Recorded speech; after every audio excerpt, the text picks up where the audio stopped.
साहब कहते हैं कि जो रहनी संपन्न संत जन हैं, हम उनके साथ रहे। साथी का मतलब हम उनके साथ हैं, हम कहीं बाहर नहीं हैं। इसीलिए भजन में संकेत मिलता है कि ऐसी संतन की कहानियां सुना सजने। जैसे कमल जल में रहता है, उसकी जड़ कीचड़ में है, पात उसका उतराता रहता है और एक बूंद भी पानी उस पर नहीं टिकता है। जैसे जल में कमल बखानक नानक नाम निरालम, नानक साहब ने कहा है कि जैसे प्राणी नाम को पा लेता है तो संसार में उस तालाब में जैसे कमल खिलता है, शोभा देता है, वैसे ही वैसे संत जन, वैसे हंस जन इस संसार में शोभायमान होते हैं। इसलिए कहा है जैसे कमल रहे जलही में शोभा अधिक सुहाई, ताकि जड़ कीचड़ में रहती पात रहा उतराई, तापर टिके न बूंदो पनिया। वो मोह माया की एक भी बूंद संत के अंतर में नहीं टिकती है। एक लोग एक दो पुत्रों से परेशान रहते हैं, लेकिन संत जन हजारों लाखों अनंतों के बीच में भी परेशान नहीं रहते हैं, क्योंकि जिस रहनी में आप रह रहे हैं वही रहनी दूसरों को भी बताते हैं कि भैया ऐसी रहनी में रहो जिससे इस संसार सागर से जीते जी तुम मुक्ति पा जाओ। दूसरा भेद बताया गया है, जैसे घी रहे दूधे माँ आँख न परे सुझाई। दूध में घी होता है लेकिन आँख से नहीं दिखाई पड़ता है। दूध में घी है जुक्ति से मिलेगा, दूधे से जब दही भयो है, दूध बिगड़ गया तो दही बन गया, अब दही मथा जाएगा। ऐसे ही संसार दूध के समान है और दही के समान भक्त जन हैं, वो गुरु के शरण चले जाते हैं, टिक जाते हैं, स्थिर हो जाते हैं, जम जाते हैं, उनकी रहनी बन जाती है तो मथते हैं ज्ञान की मथानी से, सत्संग में जाकर के मथानी लगाते हैं। दूधे से जब दही भयो है मथ माखन बिलगाई, ज्ञानी बूझे मोर बचनिया। यानी इस बात को कोई ज्ञानी जन समझते हैं तो दूध से निकला हुआ मक्खन मट्ठा में नहीं डूब सकता है, और मक्खन जो है फिर तपाया जाता है तो शुद्ध घी बन जाता है। उसी प्रकार से जो संत हो जाते हैं, शुद्ध घी की तरह हो जाते हैं, वो इस माया मोह के संसार में डूबते नहीं हैं, उनकी सूरत सदैव उपराम रहती है। तीसरा भेद बताया गया है, पारस का संग लोहा करके सो सुवर्ण हो जाए।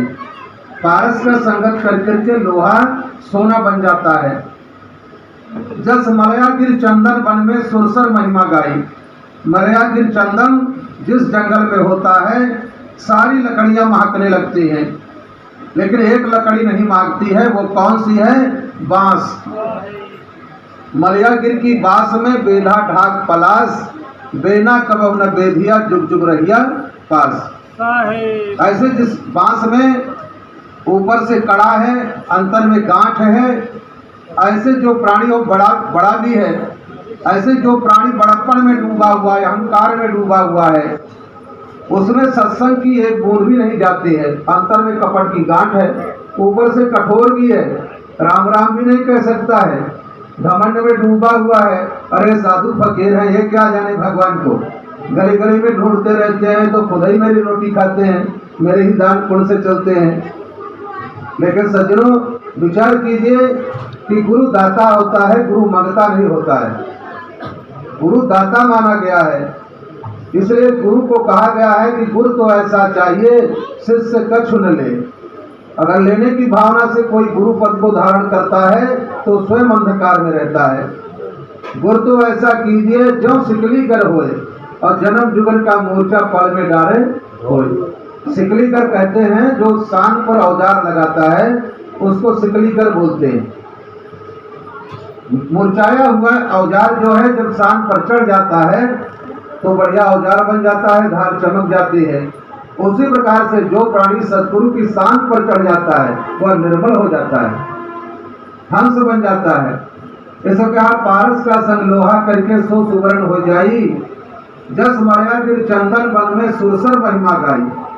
सुरसर गंगा जल को कहते हैं। गंगा की धारा में अपवित्र पानी भी जाता है, मैला कुचैला भी जाता है, वो भी गंगा जल हो जाता है। उसी प्रकार से नीच प्राणी, दुष्कर्मी प्राणी जो सत्संग में जाते हैं, सद्गुरु की दया हो जाती है, हंस बन जाते हैं और कहीं भी कोई ठिकाना नहीं है। इसलिए भजन में संकेत मिलता है सर। जस मलया गिर चंदन वन में सुरसर महिमा गाई, तासे पूजे सब चरणिया सुना सजनी। इसीलिए संत के चरण की पूजा की जाती है। संत के चरण की पूजा क्यों की जाती है? चरणामृतम महापुण्यम महाप्रसादम परम पदम दर्शनम अग्नासनम स्पर्शनम उत्तम पदम। सबसे उत्तम पद संत का माना गया है, इसलिए संत का चरण पूजा किया जाता है। जस मतवाला गुरु हो सिकली कर भेद लखावे सोई। ऐसा गुरु हो कि भेद को लखावे। मतवाला गुरु हो सिकली कर भेद लखावे सोई, और बिन दिनकर के दिवस न हुए बूझे बिरला कोई। दिनकर सूर्य को कहते हैं, बिना सूरज के प्रकाश हुए अंधकार नहीं दूर होता है। इसलिए हम सबको समझने की बात है, एक पंछी होता है, वो पंछी जो है तालाब में निशाना लगाता है, जल कुकुरी बोलते हैं उसको, कल कुकुरी करके। साहब भी कहते हैं तुझे वीरानी क्या परी तू अपनी आप निवेर, बाजन दे बाजंतरी कल कुकुरी मत छेर, तुझे वीरानी क्या करी तू अपनी आप निवेर। यानी वो पंछी जैसे अपना शिकार लेकर के और उड़ जाता है, ऐसे संसार में आकर के तुम भजन करके और अमर लोग चले जाओ। संसार तुम्हारे लिए तड़प उठे, लेकिन हम ऐसे कर्म नहीं करेंगे तो संसार कौन हमारी याद करेगा। इसलिए साहब कहते हैं मैं रोऊं ये जगत को, मोको रोवे ना कोए, मोको रोवे सो जना जो शब्द स्नेही होए। जो साहब के शब्द का स्नेही है वही साहब के लिए तड़पता है कि आज साहब का दीदार नहीं हुआ है, और जिसको साहब मिल जाते हैं, संत मिल जाते हैं, तो उसके जीवन में निर्मलता हो जाती है। इसलिए कहा है कि मतवाला गुरु हो सिकली कर भेद लखावे सोई, बिन दिनकर के दिवस न हुए बूझे बिरला कोई। जैसे रेवा की राहनिया, रेवा एक कीड़ा होता है, वो कीचड़ में रहता है, लेकिन जब वो बाहर निकलता है तो उस पर एक बूंद भी कीचड़ नहीं रहता है। ऐसे इस संसार ये काल की कोठरी है, और इस कोठरी में आ करके हम भजन करके संसार से पार हो जाएं। मेरे ऊपर जो है किसी प्रकार का कीचड़ न आवे, यही सदगुरु का संदेशा है। बोले सदगुरुदेव की जय। आवे एक छोटा सा भजन और सुनाते हैं, और उसके बाद हमारे साहब मीरापुर प्रतापगढ़ से आए हुए आपके बीच में आएंगे और आपको अनमोल बातें बताएंगे।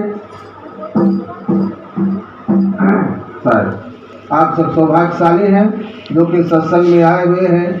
वही प्राणी सौभाग्यशाली होता है जो संतों की संगत में जाता है। नाच सिनेमा आडंबर में तीर्थ व्रत में तो सारी दुनिया अंधे भेड़ी की तरह भटक रही है। जैसे एक उदाहरण मिलता है, एक कुआं मेढक में रहता है और एक कुआं सरोवर, एक मेढक सरोवर में रहता है, लेकिन दोनों की रहनी अलग है। एक दिन संजोग की बात है, सरोवर का मेढक चलते चलते कुएं के पास आ गया, और कुएं में मेढक जो है टर टर की आवाज कर रहा था। तो मेढक वहां रुक जाता है कि इसमें कोई मेरा भाई जो है आवाज दे रहा है। फिर बोला तो वो भी बोला।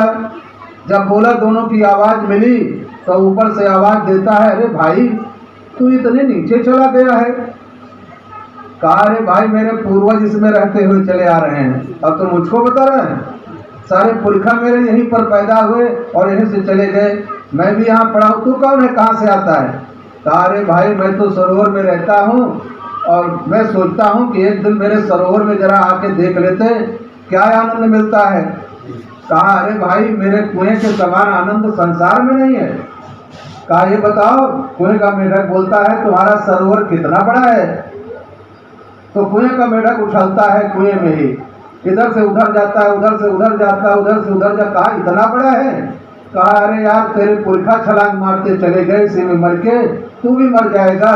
जरा एक बार निकल के देख तो मेरा सरोवर कितना बड़ा है। क्योंकि हंस जो है ज्ञान के सरोवर में रहता है, संसार में नहीं भटकता है। वो कुएं से मेढक को किसी तरह से निकालता है, निकल कर आता है, सरोवर की ओर ले जाता है। जब सरोवर में पहुंचता है तो एक बार देख करके पानी को वो एकदम विह्वल हो गया कि अरे इतना बड़ा पानी कहीं भरा हुआ है, इसमें ये प्राणी रहता है। और फिर जब एक छलांग लगाया, उसमें गया, फिर निकलने का विचार नहीं आया, उसे में ही गोता लगाता रह गया। तो सज्जनों, जो सत्संग में गोता एक बार लगा लेता है, फिर कुएं में मेढक की तरह नहीं उछलता है। ये संसार जो है अंधकूप है। अंधकूप में ही आत्मा आकर के और 84 में भटकती है। सदगुरु पुकार करके कहते हैं कि भाई 84 से निकल करके आए हो, मानो तक पाए हो, ऐसा कर्म करो, फिर 84 में तुमको न जाना पड़े। बोलो सदगुरुदेव की जय।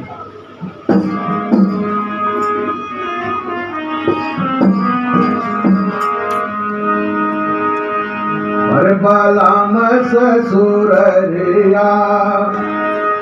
भक्त विनय करता है सदगुरु से, हे सदगुरु, वो परमात्मा का देश है कितनी दूर,